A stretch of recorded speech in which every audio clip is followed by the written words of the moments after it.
Salam sejahtera, anda sedang menonton cerita-cerita di sebalik berita bersama saya Fauzi Zain, dan seperti yang anda saksikan sebentar tadi adalah infografik berkaitan dengan PRK Don Cini, dan kerana itu saya ingin bersama dengan wartawan Esro Awani Faris Azman. Faris, kalau diikutkan sebenarnya lebih kurang 4-5 minit sebelum kita live ni, Faris ada kongsikan tentang berita. Sempat lagi Faris menulis berita dan juga kirimkan berita kepada bilik berita Esro Awani. Mungkin Faris boleh kongsikanlah untuk waktu ini Faris berada di lokasi di liputan yang mana, kalau boleh Faris kongsikan. Baik, terima kasih Fauzi. Sebenarnya bila PRK ini kita sebenarnya di mana-mana tempat kita boleh berada. Jadi sebenarnya tadi ada satu story mengenai dengan bagaimana Timbalan Presiden UMNO Datuk Seri Mohamad Hassan mengatakan bahawa mengenai dengan PRK dan Bandar Rakyat dalam on the way tadi, dan saya kini berada di Fedah di mana sedang menantikan sebentar saja lagi difahamkan sekitar jam 5.15 petang, di mana Menteri Dalam Negeri yang juga merupakan Setiausaha Agung Bersatu Datuk Seri Hamzah Zainuddin akan tiba di Dewan Semai Bakti Felda ini untuk beramah mesra dan lawatan rasmi beliau sebagai seorang Menteri KDN.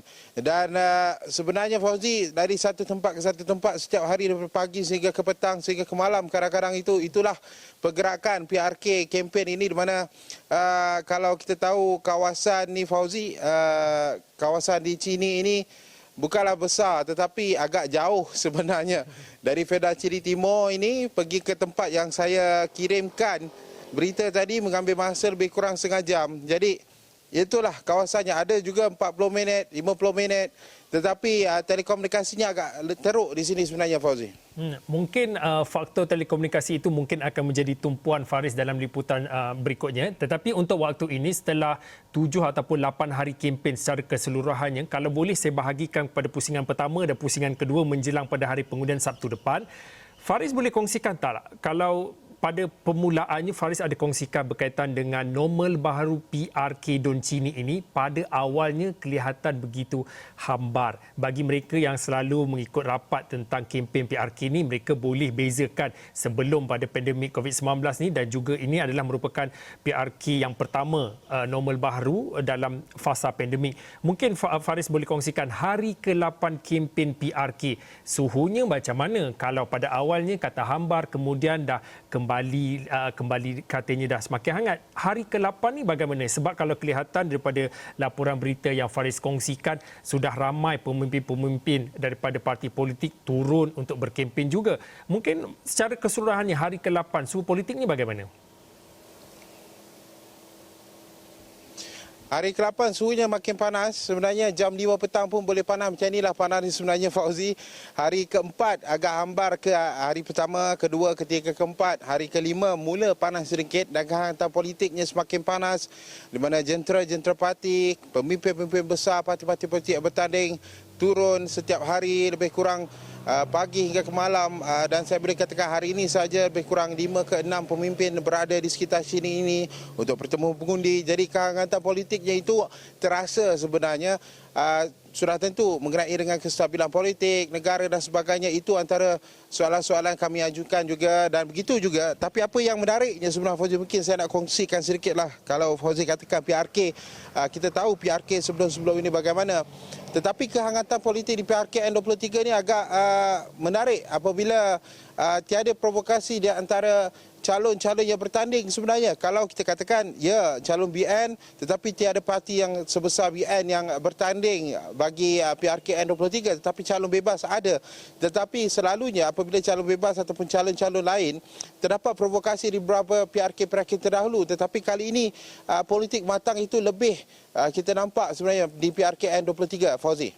Politik matang yang disebutkan Faris Azman, dan kalau boleh kita tolak dulu cerita tentang politik, dan sudah pasti kalau kita bercakap tentang pilihan raya kecil DUN, sudah pasti tumpuannya adalah berkaitan dengan rakyat. Sebelum ini pun Faris ada kongsikan berkaitan dengan demografi bagi pengundi ataupun penduduk secara keseluruhannya di Don Cini ini lebih ramai golongan muda dan juga golongan warga emas.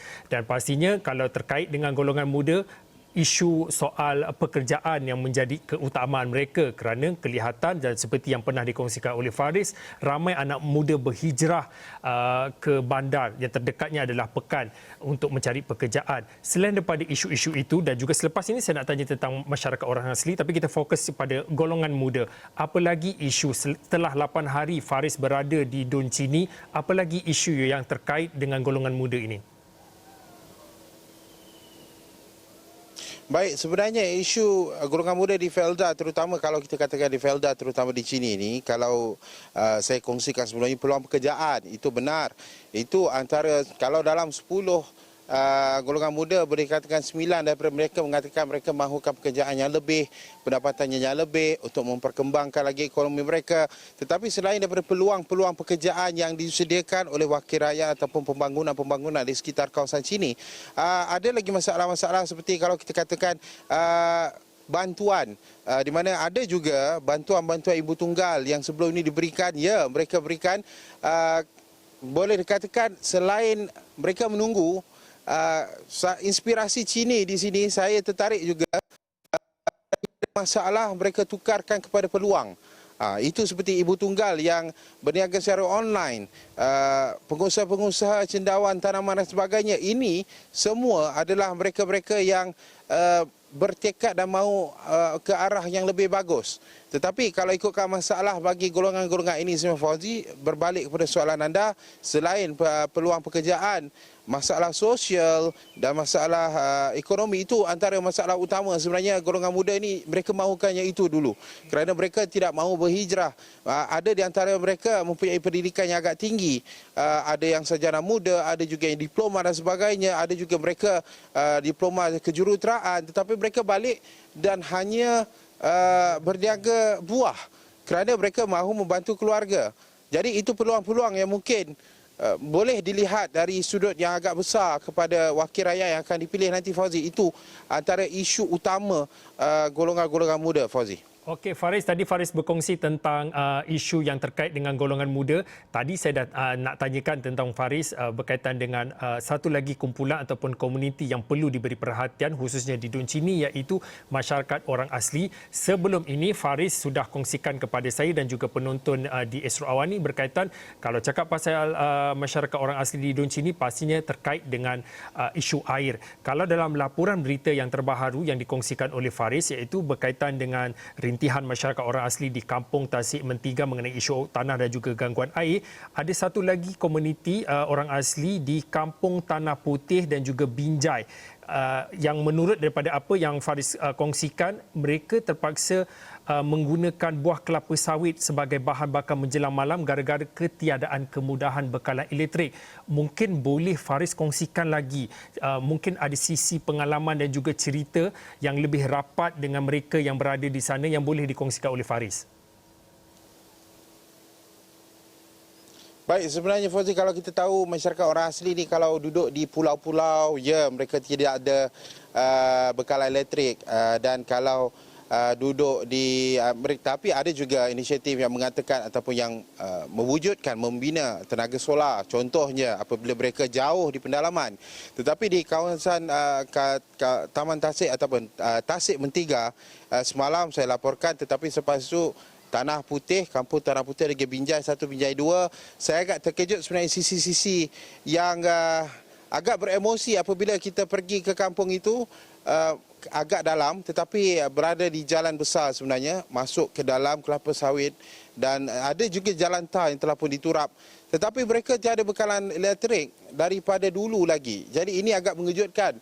Dan apabila bertanya kepada mereka, bagaimana mereka hidup dan sebagainya, kalau kita tahu ada elektrik, ada kipas, ada aircon dan sebagainya, tetapi ialah masyarakat orang asli, mereka berada di pedalaman. Mereka menggunakan kabait ataupun belerang, itu antara option yang mereka ada, tetapi mereka lebih menggunakan biji buah kelapa sawit itu yang dikeringkan sebagai bahan bakar. Itulah pelita mereka setiap hari. Agak mengejutkan, dan mereka mengatakan itu adalah kualiti hidup mereka ketika ini. Jadi bagaimana dengan anak-anak mereka yang belajar? Kerana masyarakat orang asli di sini, kebanyakan mereka belajar. Anak-anak mereka sekolah rendah di sekitar kawasan Chini. Tetapi tempoh untuk mereka selepas pulang daripada sekolah itu untuk belajar di rumah hanyalah sehingga pukul 6 hingga pukul 7. Apabila jam 7 petang gelap, jadi mereka tidak boleh belajar kerana kekurangan ialah elektrik, tiada lampu dan sebagainya. Itu adalah menggantikan lampu bagi mereka, kehidupan mereka yang itu adalah normal. Jadi apabila saya pergi ke kampung itu melihat ini mungkin perlu dilihat dengan secara serius oleh wakil rakyat yang akan diberikan mandat pada 4 Julai depan, di mana bekalan elektrik, kalaulah kita katakan mungkin susah untuk mendapatkan bekalan elektrik, tetapi sekurang-kurangnya mungkin tenaga solar itu seperti program-program solar di sekitar mana-mana di negara ini, di perkampungan masyarakat orang asli, mungkin perlu dibuat di situ. Kerana ini adalah nasib dan keselesaan penduduk di sini. Tiada seorang yang terpinggir. Jadi perkara ini yang saya kongsikan pada malam nanti dalam 7.45, Fauzi.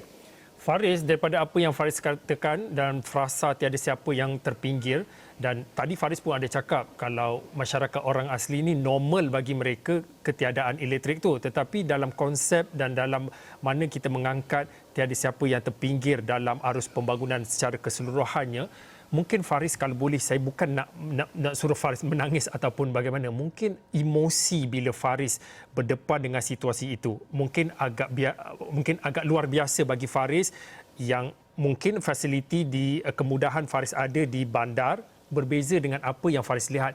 Faris boleh kongsikan bila mana emosi Faris bila lihat dan bila mana melangkah kaki pertama bila di kampung itu melihat inikah keadaan mereka terpaksa hadapi selama ini.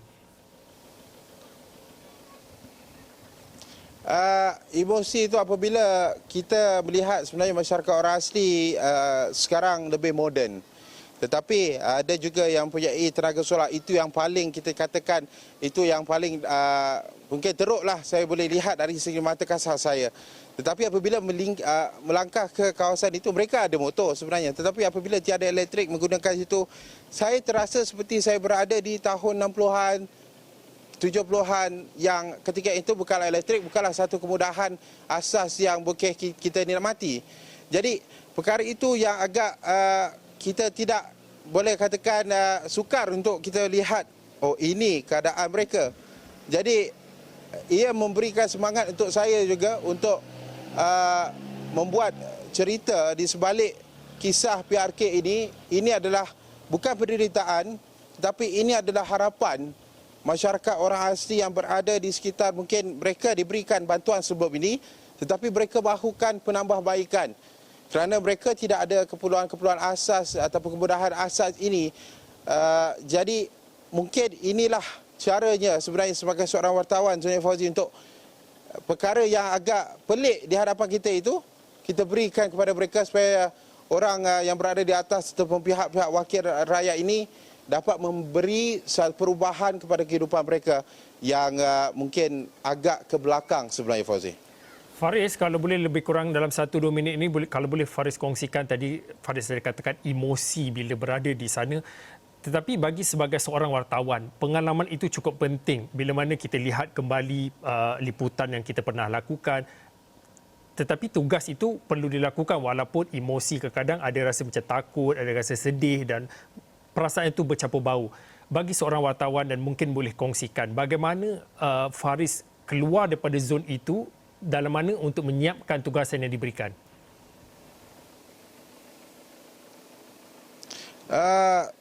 Sudah tentu emosi kita bercampur bau apabila kita masuk di satu kawasan yang memerlukan bantuan. Apabila rakyat-rakyat di kawasan itu ataupun penduduk kawasan itu minta tolong kepada kita, tolonglah selesaikan. Ya, kami akan membawa isu ini kepada wakil rakyat yang akan dipilih dan isu ini kami mahu ia diselesaikan. Jadi kita kuatkan semangat apabila masuk ke kawasan-kawasan itu sebenarnya, walaupun agak sedih dan agak terkilan. Kalaulah saya ada kuasa itu, mungkin saya boleh membantu mereka, tetapi ya, kami hanya menulis dan tulisan itu perlu dilihat dan mungkin perlu diberi perhatian oleh setiap wakil rakyat yang akan dipilih nanti. Jadi itulah perkongsian pengalaman yang mungkin saya boleh kongsi dengan Fauzi pada ketika ini. Okey, baiklah, terima kasih kepada Faris. Sebenarnya saya cemburu kerana Faris mempunyai pengalaman yang cukup luas. Dalam 8 hari itu macam-macam cerita yang Faris ada dan saya kira saya kena lepaskan Faris. Kalau kelihatan di belakang Faris, kelihatan beberapa kenderaan sudah pun tiba dan saya pasti aktiviti ataupun apa saja yang ingin dilakukan di situ akan bermula dalam pada bila-bila masa saja. Terima kasih Faris, selamat bertugas bersama dengan juru kamera. Saya kira untuk waktu ini kita berehat seketika, kembali selepas ini.